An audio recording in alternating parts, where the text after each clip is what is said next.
First of all, I know that you hate liars.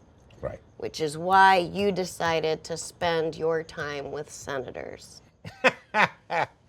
Yeah, I really do very much like my colleagues, and I spend more time with Democratic colleagues, but I like colleagues on both sides of the aisle, and I would say that I try to be a truth teller, but I understand that there are sometimes limits.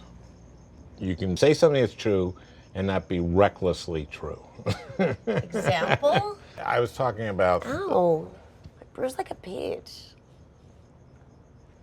Go on, you were talking.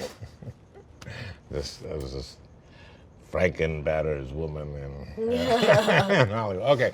Franken likes bestiality. Yes, well, that was... you read the book. I did. Well, no, I'm 7 hours in. Oh, you're listening to the audio. You have to listen to the audiobook. So much of the humor is you delivering it. And that book is built for the dehumanizer, by the way, because there's so much... The dehumanizer. The dehumorizer. Oh, dehumanizer. I know. But there's so much in that book you can take out of context and sound terrible because you're so sarcastic. It's incredible. It's funny, the publisher said to me, like, we could have someone else read the book. Isn't that funny? So insulting. I thought it was more clueless. Who would you have read your book? Bernie. I grew up in St. Louis Park, Minnesota. That's so good. Oh. In a 2-bedroom house. I felt like the luckiest kid in the world because I was. Something like that? Yes, that is your book. I love it. Yeah.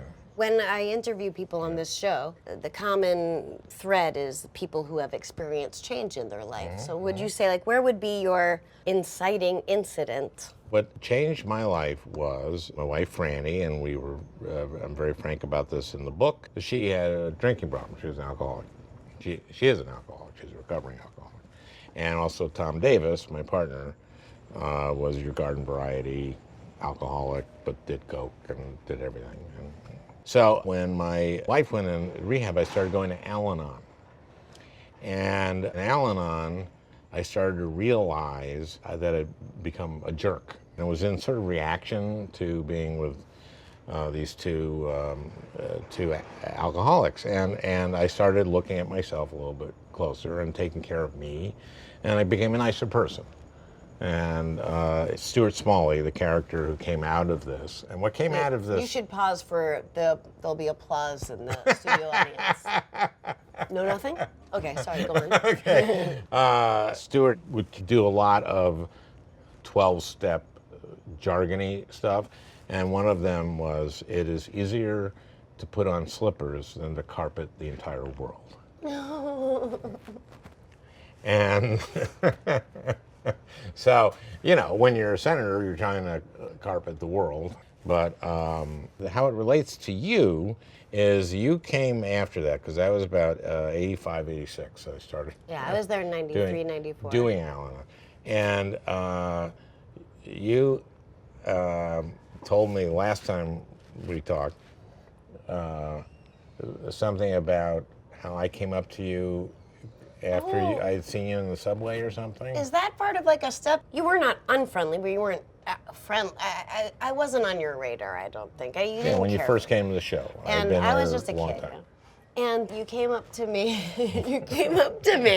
and you were like, I just want to say I'm sorry. And I was like, for what?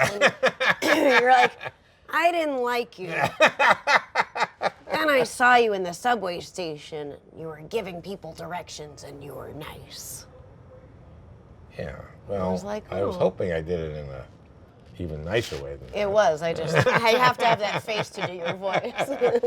I was working on myself. I was very moved by it, and it made me very happy because I loved you. Well, I love you too. I said loved. Well, then I guess it's out. I love you. I love you too, you son of a gun. Mwah. We kiss on the lips. That's what we do. That's what we do.